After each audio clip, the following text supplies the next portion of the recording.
말씀하여 이르시되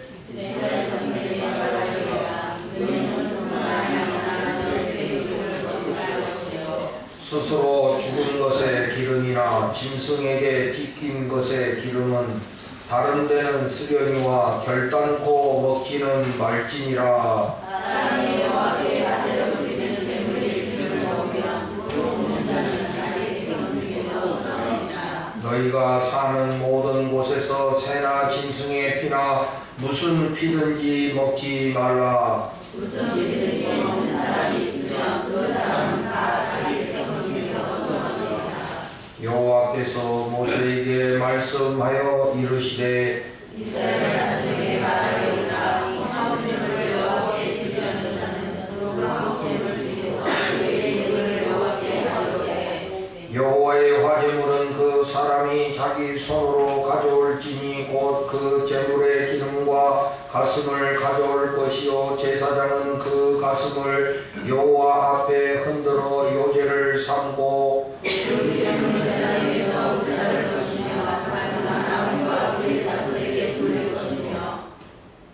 또 너희는 그 화목제물의 오른쪽 뒷다리를 제사장에게 주어 거제를 삼을지니 아론의 자손 중에서 화목제물의 피와 기름을 드리는 자는 그 오른쪽 뒷다리를 자기의 손으로 삼을 것이니라. 내가 이스라엘 자손의 화목제물 중에서 그 흔든 가슴과 든 뒷다리를 가져다가 제사장 아론과 그의 자손에게 주었나니 이는 이스라엘 자손에게서 받을 영원한 소득이니라. 이는 여호와의 하성을 중에서 아론에게 돌려와 그의 아들에게 드릴 것이지 그들에서 여호와의 제사장의 증인을 행하게 한다. 곧 그들에게 기름 부은 날에 여호와께서 명령하사 이스라엘 자손 중에서 그들에게 돌리게 하신 것이라. 대대로 영원히 받을 소득이니라. 이는 번제와 수제와 속죄제와 성결제와 이민식과 화목제물이라. 여호와께서 시내 광야에서 이스라엘 자손에게 그 예물을 여호와께 드리라 명령하신 날에 시내산에서 이같이 모세에게 명령하셨다. 아멘. 아멘. 예, 레위기의 말씀은 전부 제사에 대한 이런 말씀들이 나오는데 어렵습니다. 사실 우리가 이해하기가 참 어려워요. 그러나 이제 핵심은 이런 거예요. 레위기가 핵심은 뭐냐면 이제 이스라엘 백성들이 애굽에서 나와가지고 시내산에 1년간 체류하고 그 뒤에 이제 광야 길을 가는데 이 광야의 여정 속에서 하나님이 이제 성막을 만들어라. 성막. 그러면 그 성막에서 뭐 하느냐? 제사를 드려야 해요. 제사를. 그래서 그 제사가 5가지 제사. 그래서 5대 제사라고 한다. 그 5대 제사가 뭡니까 여러분? 첫째, 번제, 소제, 속제제, 속건제. 이 5가지 제사. 화목제 빠졌어요. 화목제에서 5가지 제사를 이제 드려라. 근데 이 핵심은 뭐냐면 이 제사를 통해서 즉 하나님과 하나님 백성들이 교제하는 거예요. 교제. 성막이 왜 있느냐? 즉 하나님과 하나님의 백성이 교제하기 위한 것이에요. 오늘로 말하면 우리가 예배다 이렇게 요약해서 말씀드릴 수 있어요. 그러니까 광야의 여정 속에서 이 하나님의 백성들이 잊지 말아야 될 게 뭐냐면 하나님과 교제하는 거거든요. 바로 그걸 어떻게 표현하느냐? 성막에서 제사를 드리는 것으로 이렇게 표현을 하는 거예요. 그래서 하나님께서 모세에게 이런 제사에 대한 규례를 말씀해 주시는 거예요. 그래서 이제 오늘은 그 제사에 대한 정리가 되는 말씀이에요. 그래서 우리가 이제 마지막에 제사에 있어서 주의사항을 말씀하시는데 22절부터 27절에서는 기름이나 피는 먹지 마라 이겁니다. 이제 그 짐승을 제물로 삼고 그거를 이제 제물로 이렇게 하고 나서 그 짐승의 기름 미나 피는 먹지 마라. 왜 그러냐? 여러분이 이 이스라엘 백성들에게 있어서는 기름과 피는 생명의 원천이다. 그러니까 생명을 먹으면 안 된다. 그러니까 고기는 먹을 수 있지만 피와 기름은 먹지 마라. 이렇게 말씀하시는 거예요. 왜냐하면 생명의 원천이기 때문에 그렇다. 그러니까 기름과 피는 먹지 마라. 이렇게 말씀해요. 그건 먹는 게 아니다. 그런 뜻이고, 이제 28절부터 보면은 이제 그 제사의 방법, 아까는 그 5대 제사의 종류가 5가지고 이 제사를 드리는 방법이 4가지가 있어. 방법이 4가지. 제사의 방법. 그게 이제 첫 번째 뭐냐면은 따라서 하세요. 화제. 호경아, 화제. 화제는 뭐냐? 불로 태워서 드리는 제사. 불로 태우는 거예요. 불로 태워서 하나님 앞에 드리는 제사 방법이 화제예요. 그 다음에 오늘 그 30절에 보면 요제가 나오죠. 요제. 여러분 우리가 이 한자로 이렇게 표현하는 거예요. 요제. 요자가 무슨 요자냐? 우리 여러분 요대 그러면 뭘 말하는 거예요? 요대 그러면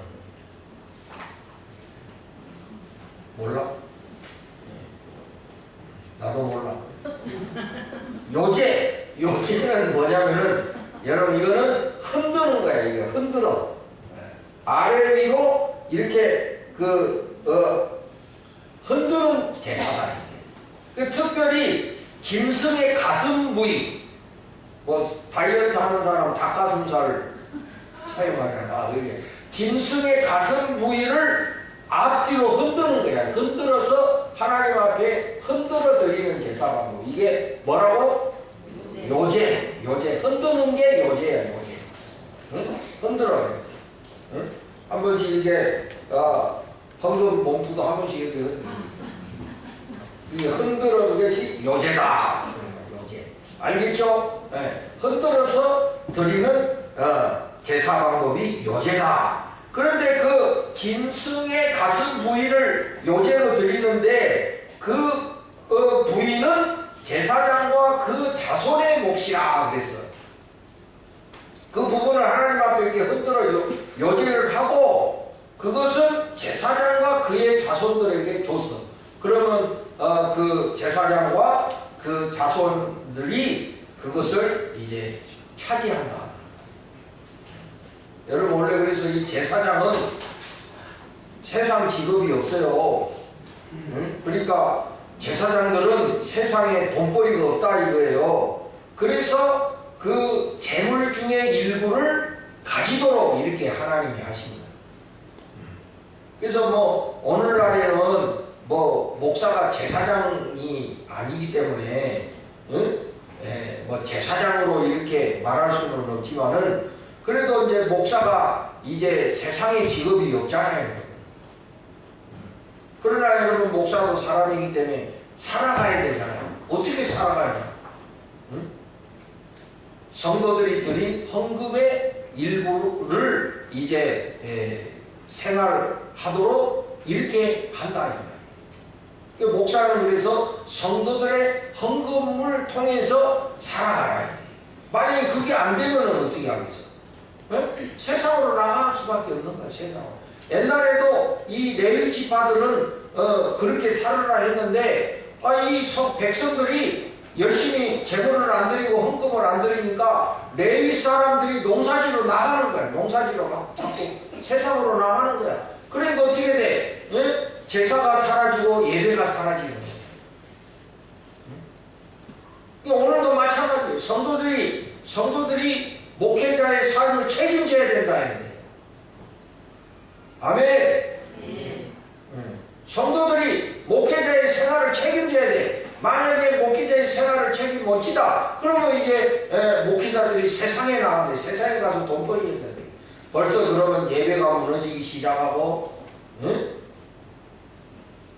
영적인 공동체가 병들기 시작하는 거예요.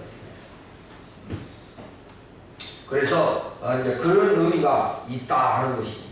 그 다음에 이제 세 번째 제사 방법이 뭐냐면은, 세 번째가 32절에 나와요. 32절 다 같이 시작. 또 너희는 그 화목제물의 오른쪽 뒷다리를 제사장에게 주어 거제를 삼을지니. 여기 거제가 나와. 거제. 응? 설아 거제. 응? 저 부산 저쪽에 가면 거제가 있어. 거제. 그 거제가 아니고, 여기서 거제는 뭐냐면은 들어 올려진 거. 우리 거수 정리할 때 거하고 거수 이렇게 들어 올리는 제사 방법이다. 그런데 뭐를, 어떤 부위? 짐승의 뒤편 넓적다리를 들어 올리는 거예요. 이게 무슨 제라고? 거제다. 들어 올려서 하는 방법이 거제. 근데 이 부위는 제사장의 몫이다. 이거는 제사장의 몫이다. 그래서 그 33절에도 보면은 그렇게 나오죠. 오른쪽 뒷다리를 자기의 소득으로 삼을 것이니라. 그래서 하나님께서 그 제사장들은 그 재물의 일부를 가지고 살아가도록 이렇게 하라고 하신 거예요. 그래서 재물을 하나님 앞에 드리는 것이지만, 그 하나님 앞에 드리는 것의 일부를 제사장들에게 줘라. 제사장과 그 자손들의 몫으로 줘라. 여러분, 이게 신앙 공동체가 유지돼 가는 방법이에요.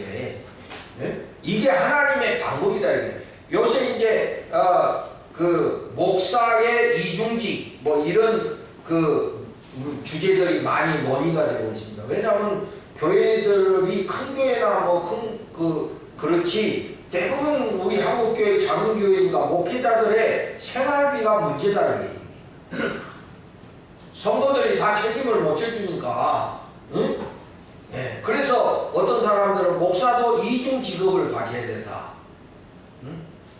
성도들이 책임을 못 져주니까 목사도 이중직을 가져야 돼요. 그러니까 그러면서 바울도 그렇게 했다 이거. 바울도 선교할 때 자기랑 선교했다 이거. 뭐냐면 자기의 직업을 가지고 돈을 벌어서 선교했다 이거야. 그러니까 오늘날 목회자들도 세상에 나가서 돈벌이 하고 목회해야 된다. 이렇게 말하는 주장도 있다 이거예요. 뭐 그것을 굳이 틀리다 할 필요는 없다고 나는 생각해요. 왜냐하면 어떤 특수한 경우에는 그럴 수 있다. 그럴 수 있다 생각이 돼. 그리고 이제 예를 들어서 교회가 너무 열악해가지고 목회자의 생활을 책임 못 져주는 경우다 라고 할 때는 우리가 또 고민해 볼 필요도 있는 주제라고 그렇게 생각이 돼. 그러나 가장 건전하고 가장 정상적인 방법은 뭐냐? 교회가 책임지는 거다. 교회가 책임져야 된다. 그래야 목사가 목회에 전념하고 성도들을 돌보고 말씀 전하는 일에 전념할 수 있다. 그게 가장 제가 볼 때는 건전한 방법이다. 근데 그 외에 살아가는 데는 그 외라는 것도 있는 거기 때문에 특수한 경우에는 다시 또 생각할 수 있다. 그러나 이 성경의 전통으로 볼 때는 구약의 말씀도 그렇고 신약의 말씀도 그렇고 보면은 목회자는 그 신앙 공동체가 책임져야 된다. 신앙 공동체가 책임져야 된다 하는 것을 우리가 알고 여러분들이 그런 책임감을 가지셔야 돼요. 제가 초등학교 4학년까지 졸지 마요. 기도 시간 외에는 눈 감지 말라. 제 11개념입니다. 초등학교 4학년까지 내가 목포 북교 초등학교를 다녔어요. 목포 북교 초등학교. 김대중 씨도 북교 초등학교 나왔잖아요. 유명한 학교예요. 교초등. 오래된 학교. 그래서 4학년까지 다니고 5학년 때 부산으로 이사를 왔어. 아버지가 이제 부산으로 목회지로 옮겼기 때문에. 그래가지고 그 부산으로 왔는데 그때 잘하면 우리 집사람 만날 뻔했어. 우리 집사람이 남일초등학교를 다녔거든. 네? 근데 그때 우리 고모님이 그 동강교회 전도사님으로 계셨어. 그래가지고 나를 그 남일초등학교로 일단 전학을 했다가, 나 왜 그랬는지는 모르겠어. 남일초등학교로 전학을 했다가 다시 이제 우리 집 근처 부민초등학교로 이렇게 갔어. 근데 그렇게 하는 이 과정을 그 내가 지금도 있지 않아. 그 부산 부영교회 가면 손정자 권사님이 계시는데 그 권사님이 내 손을 붙잡고 남일초등학교로 해서 부민초등학교로 이렇게 데리고 다니면서 그 전학 처리를 다 해주셨어. 나는 뭐 그러는 모양이가 하고 그 권사님 손 잡고 그렇게 다녔어. 근데 지금 생각하니까 옛날 성도들이 참 그런 거 보면 훌륭하다 이렇게 생각해요.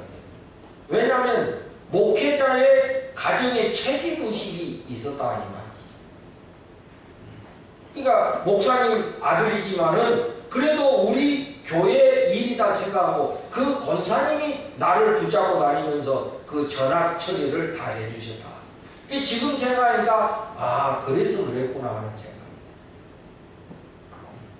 그러니까 옛날에는 이 신앙 공동체가 이랬어. 그런데 오늘날 교회는 너무 야박해져가지고 목사는 목사 또 성도는 성도 이렇게 되는 거야. 또 목사들도 보면은 너무 또 깍쟁이처럼 성도들하고 이 멀어져가는 이런 또 모습도 좋지 않다.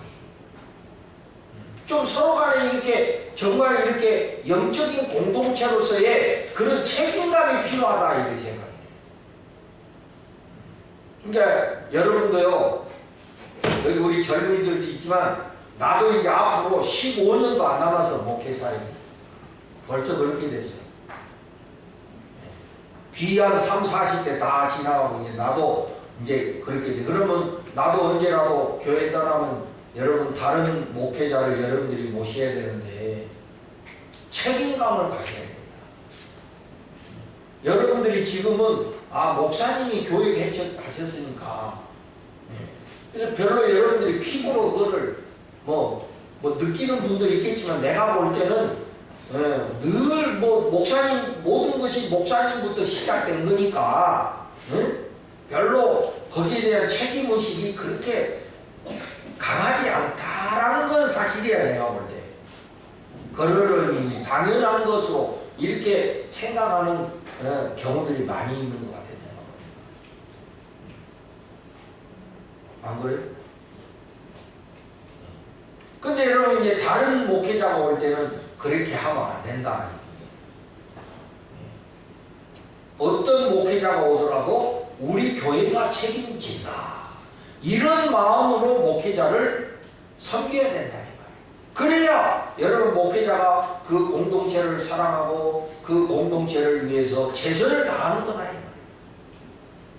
근데 만약에 그런 거 되지 않으면은 서로 간에 그 사랑이 오고 가지 않는다. 그래서 옛날 이 구약 시대에 보면은 제사장은 무엇으로 사느냐?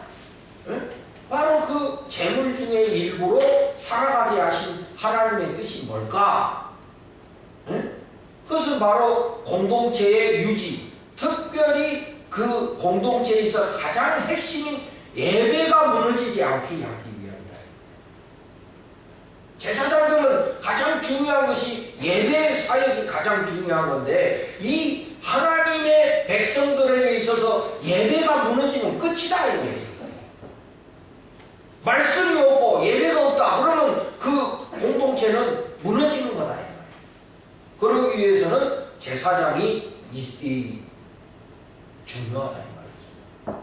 그런 의미에서는 목회자가 세상에 연연해 않고 그 일에 전념할 수 있도록 성도들이 책임감을 가져야 되고 그 생활에 대하여 책임감을 가져야 된다. 또 목사도 마찬가지지. 또 그렇다고 해서 당연하게 받는 거라고 생각하고 자꾸 성도들한테 이것저것 요구해서도 안 되죠. 자, 그래서 이제 거제까지 이제 거제.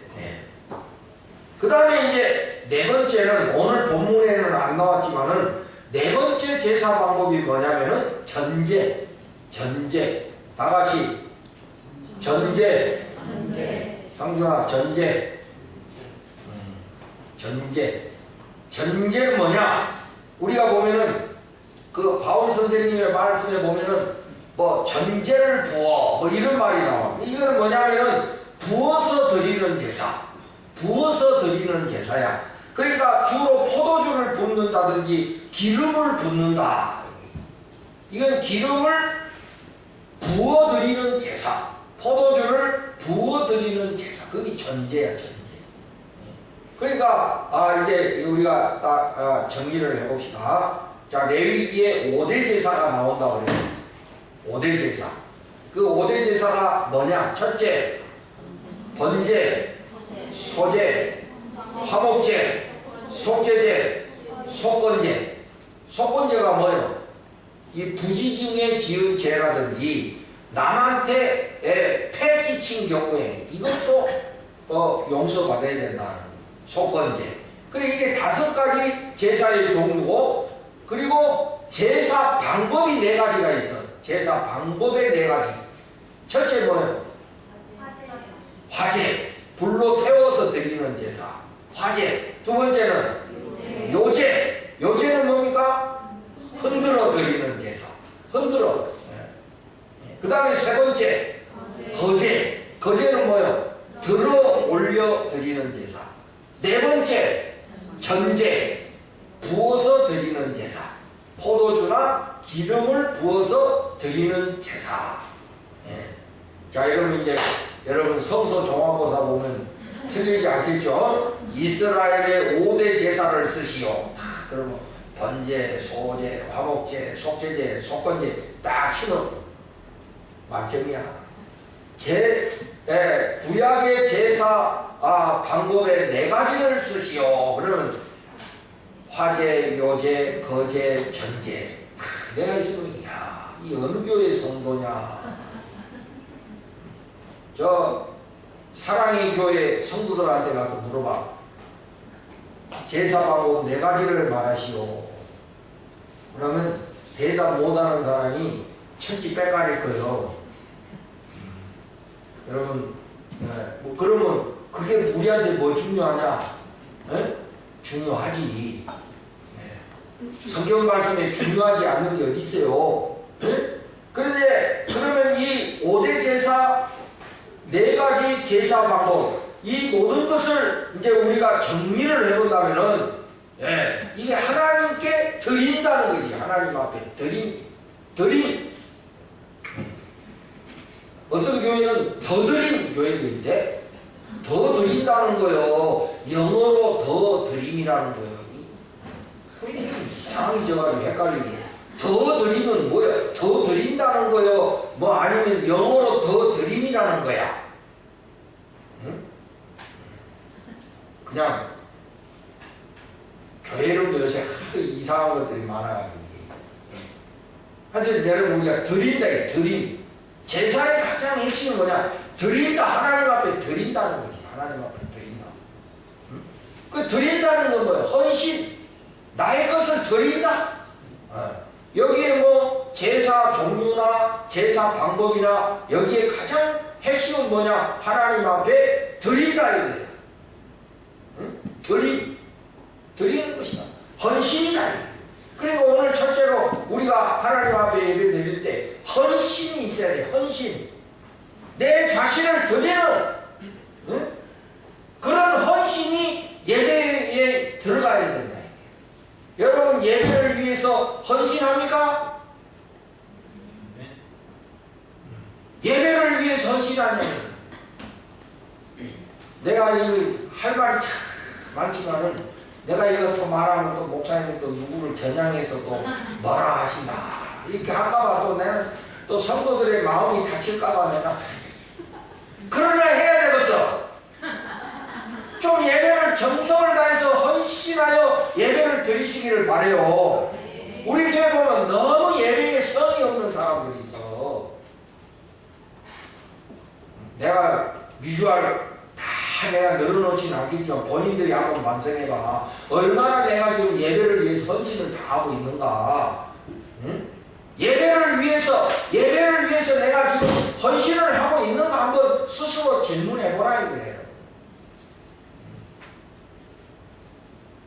시간 지키는 것부터, 옷 입는 것부터, 하나님 앞에 헌금 드리는 거, 뭐 예배에 참여하는 모든 이런 것들을 다 한번 질문해보라 이거야. 내가 정말 예배를 위해서 헌신하고 있는가? 하나님 앞에 진정으로 드리고 있는가를 생각해보라 이거야.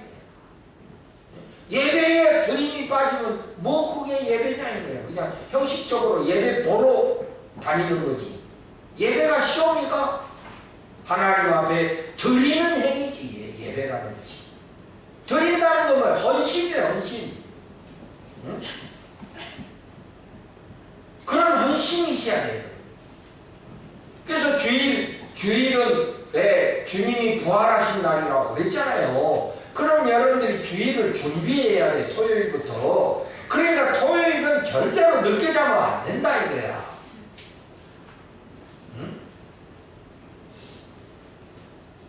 하여튼 예수 그리스도의 이름으로 명하노니 게임의 영은 사라질지어다.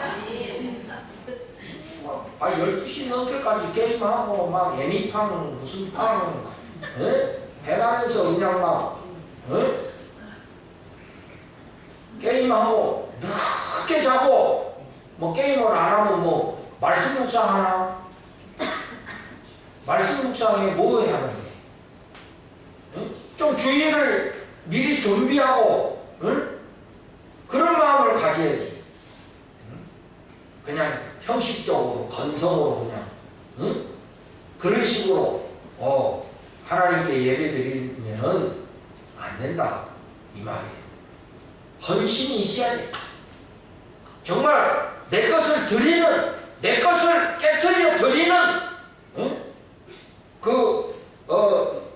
향유를 예수님 발에 붓고 자기의 머리털로 닦아준 그 여인처럼 말이에요. 그런 헌신이 있어요. 전제, 기름을 붓고 포도주를 붓는 것처럼 나의 가장 비싼 것을 깨트려 부어서 주님께 드리는 이런 헌신이 예배의 가장 중요한 핵심이라는 거예요. 그게 제사 드리고 제물 드리는 것에 있어서 가장 중요한 핵심이다. 여러분들이 그렇게 하나님 앞에 헌신하여 예배 드릴 때 여러분들의 그런 헌신의 태도가 하나님께 상달이 되고 하나님의 축복이 여러분들의 삶의 곳곳에 그대로 내려와 임할 줄로 믿습니다. 꼭 뭐 하나님 앞에 뭐 주세요 안 해도 하나님이 다 알아서 축복해 주신다. 먼저 그의 나라와 그의 의를 구하라. 그리하면 모든 것을 더하시리라. 내가 특별히 뭐 달라고 안 구해도 내가 그렇게 하나님 앞에 헌신적으로 살게 되면 하나님이 다 모든 것을 다 채워주시고 축복해 주신다 이 말이에요. 여러분 믿습니까? 그런 삶을 안 살고 자꾸 하나님 앞에 뭐 달라고 그러고 뭐 해달라고 그러고 아닌 거예요. 여러분. 좀 뭐 이게 헌신이 있어야 되는 거예요. 헌신. 시간을 깨뜨려 하나님 앞에 드리는 이런 헌신이 있어야 돼요. 새벽에 안 일어나면 다 편하지 뭐. 응? 여러분 내가 생각할 때 나도 피곤하면 그런 마음 들 때 있지. 늘 하다가 한두 번은 그럴 수 있지. 그러나 1년 360을 한 번도 안 하는 사람이 나 피곤해서 못해 이러면 되겠습니까? 양심상 좀 뭔가 헌신하는 태도가 있어야지. 당연히 안 하는 것이라고 생각합니다. 시간을 깨뜨리지 않는다. 자기를 헌신하지 않는다. 이거예요. 그래놓고 자녀들 잘 되기 원하고 자기 가정 잘 되기를 원한다면은 여러분 그건 좀 다시 생각해 봐야 된다. 그런 헌신적인 자세가 없으면 어떻게 할까? 자기를 깨뜨려야 돼. 피곤하지 다. 응? 여러분 놀다가 늦게 자갖고 피곤한 거 하고 정말 정상적인 것 때문에 몸이 허약해서 피곤한 거하고 같아?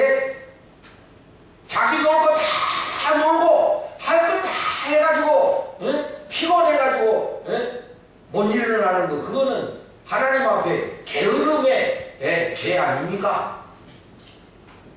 말이 나왔으니 내가 하는 말이지. 상처받아도 할 수 없지. 자기들 복 받으라고 내가 하는 소리. 그러니까 내가 보니까 그래요. 나도 신앙생활 해보니까 뭐 특별히 그렇게 하나님 앞에 구한 건 아니지만은 그렇게 하나님 앞에 우리가 헌신하여 예배를 드릴 때 내가 알지 뭐 하느냐?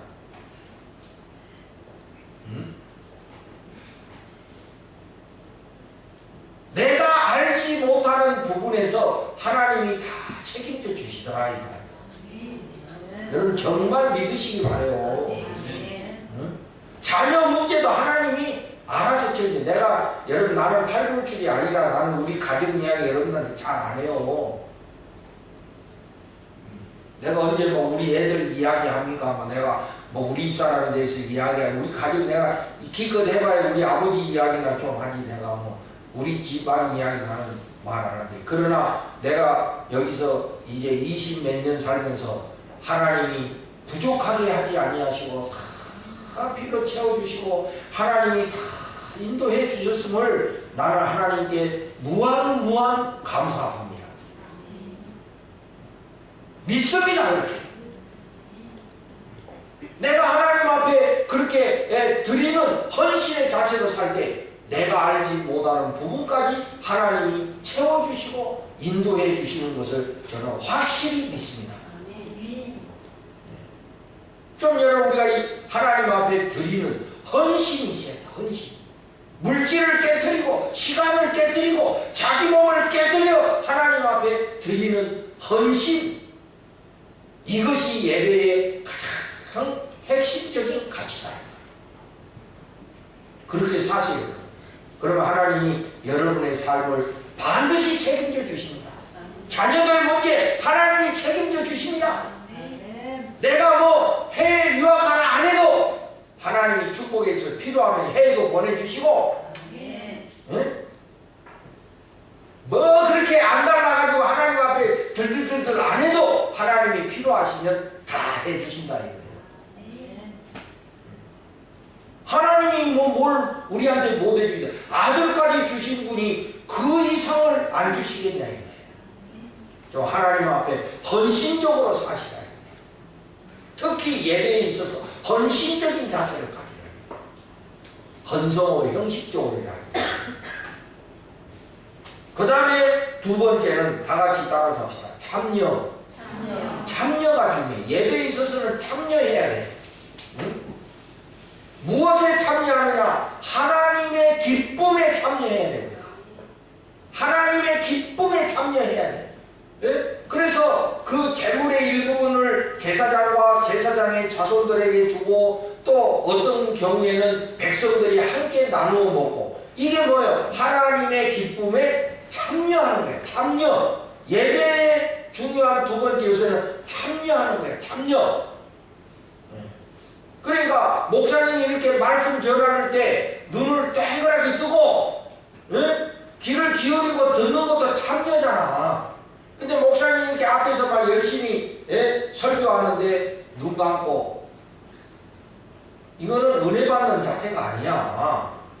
그리고 딴짓하고 엉뚱한 짓하고 머리 빗고 소톱소지하고 이러면 그게 참여 안 하는 거잖아. 그게 뭐 하다가 예배 드리고 목사님 설교하는데 밖에 나갔다 오고 내가 말 안 하니까 괜찮은 줄 알고 다 나는 기억하고 있다 이거죠. 그게 참여 안 하는 거잖아. 그거는 예배에 참여해야지. 예배가 하나님께 기쁨인데 하나님의 기뻐하시는 일에 우리가 동참하고 참여해야 되는 거예요. 아멘. 참여해야 되는 거예요. 그 공동체가 참여가 없으면 어떻게 그게 공동체입니까? 자기 일 바쁘다고 쏙 빠지고 자기 일 한다고 쏙 빠지고 이건 참여가 없는 사람이지. 그 공동체에 참여하는 거예요. 예배는 참여하는 거예요. 순서 하나하나에 참여하는 거예요. 찬송을 하나 불러도 참여해야 돼. 참여. 응? 그냥 있다고 가만히 몸은 앉아있으나 참여하지 않는 거다 이거는. 응? 다른 사람 기도하는데 그냥 딴짓하고 있어. 눈 뜨고 딴짓하고 참여하지 않는 거잖아요. 참여가 중요하다. 자, 오늘 그러면 결론의 말씀, 우리가 하나님과의 교제, 즉 하나님은 하나님의 백성들과 교제하기를 원하십니다. 어떻게든 교제하기를 원하십니다. 그래서 성막 만들어야 했고 그 성막에서 제사드리라 하십니다. 그런데 그 제사에 있어서 핵심이 헌신과 참여다. 드리는 것과 참여하는 것. 오늘 이걸 여러분 새롭게 깨달으시고 앞으로 우리가 다음 주일부터 예배 드릴 때 헌신의 마음, 할렐루야, 헌신, 나를 깨트려 하나님 앞에 드리자, 이런 헌신의 마음으로 예배를 드리고 그 다음에 그 하나님의 기쁨에 내가 참여한다는 정신을 가지고 예배를 드리라 해야 돼요. 그렇게 예배를 한 주 한 주 드리면서 내 인생을 살아갈 때에 하나님이 여러분의 인생을 축복하실 것이고 여러분 인생에 필요한 모든 것을 아낌없이 채워주시고 부어주실 줄로 믿습니다. 그런 예배자들이 다 되시기를 주의 이름으로 축복합니다.